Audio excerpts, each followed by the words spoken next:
Okay, just picture this for a second. The date is February 2nd, 2026. You wake up, you look at the markets, and it's a sea of red, a total free fall. In just a few hours, $12 trillion of wealth has just vanished from screens all over the world.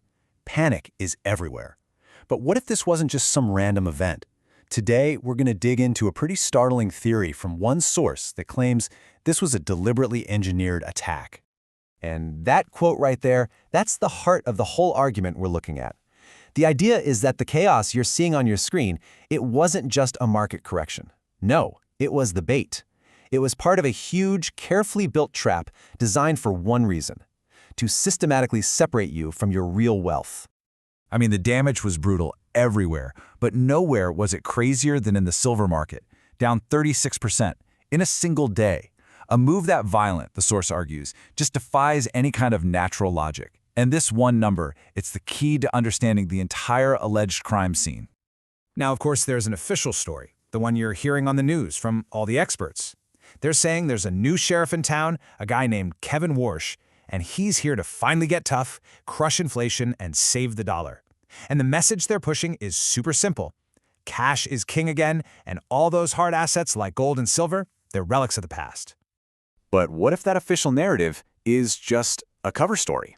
The theory we're exploring today says that to get to the real story, you first have to understand the weapon that was allegedly used to pull off this entire crash, something called the paper smash. So, what is this weapon? Well, according to this analysis, it all comes down to the futures contract. And you have to understand this part, it's crucial. A futures contract is not a bar of silver. It's not the real thing. It's just a piece of paper, a promise, a bet on where the price will go.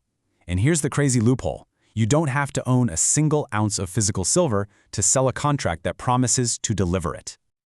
So how did they do it? Well, the source lays out this four-step waterfall event. It all starts at 3 in the morning when trading is super thin. And boom, a massive sudden dump of these paper contracts hits the market. The price instantly drops, which then triggers all the automated computer algorithms to sell. That in turn triggers the stop losses that everyday investors, people like you, have set up to protect themselves. And that just creates this self-feeding cascade, a domino effect of forced selling that just spirals out of control. And right there, that's where the trap allegedly snaps shut. Because while all the small retail investors are panic selling, getting forced out by their own protective orders, the very institutions that allegedly started this whole fire are waiting down at the bottom, just scooping up those exact same contracts for pennies on the dollar. Okay, so that's the how. But the much, much bigger question is why? I mean, why would anyone want to engineer a crash like this? The source argues that the motive is hidden inside a number that's so big it's almost impossible to wrap your head around. A $38 trillion debt trap. You know, the official story compares this Kevin Warsh guy to Paul Volcker, the Fed chair who crushed inflation back in 1980 by cranking interest rates up to 20%. But you got to look at the context here. Back in 1980, the U.S. debt to GDP ratio was about 30%, totally manageable. Today, it's over 120%. According to this source, running that same playbook isn't just a bad idea, it's mathematically impossible. And this is the heart of the problem. A national debt of over $38 trillion. When you're carrying a debt load that massive, any serious, long-term interest rate hike doesn't just slow down the economy, it would literally bankrupt the government through the interest payments alone. This chart just lays it out perfectly. The interest payments alone on this kind of debt could swallow the entire country's tax revenue. And according to this viewpoint, the people in charge know this.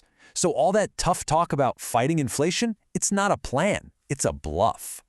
So if he can't actually fight inflation by raising rates, what's the game here? Why crash the markets?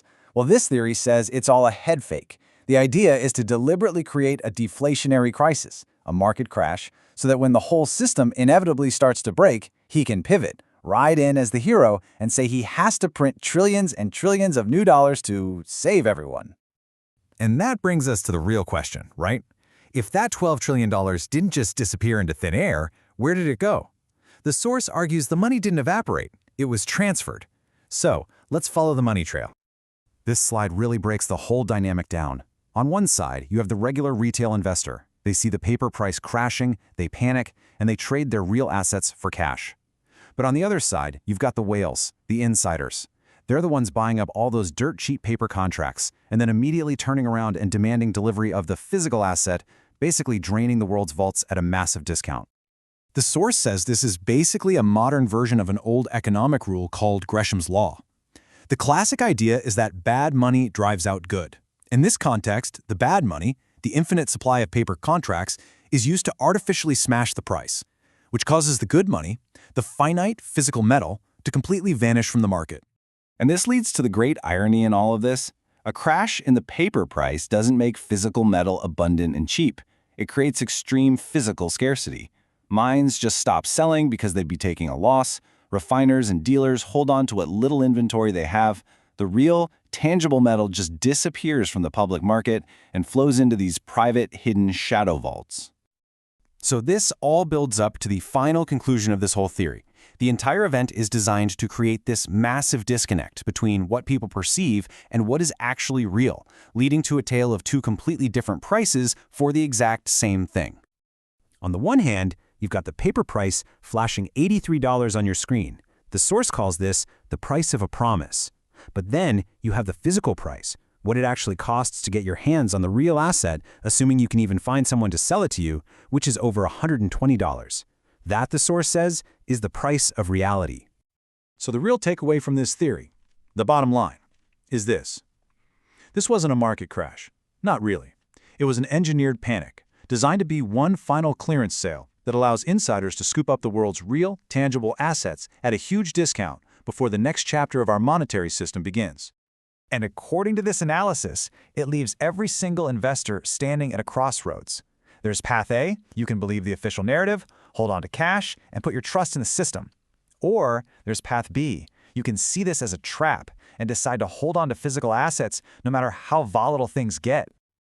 Ultimately, this entire complicated theory really just boils down to one single provocative question. It's a question that challenges all of us to look past the flashing numbers on a screen and ask ourselves, in a world full of infinite paper promises, what holds real, enduring value?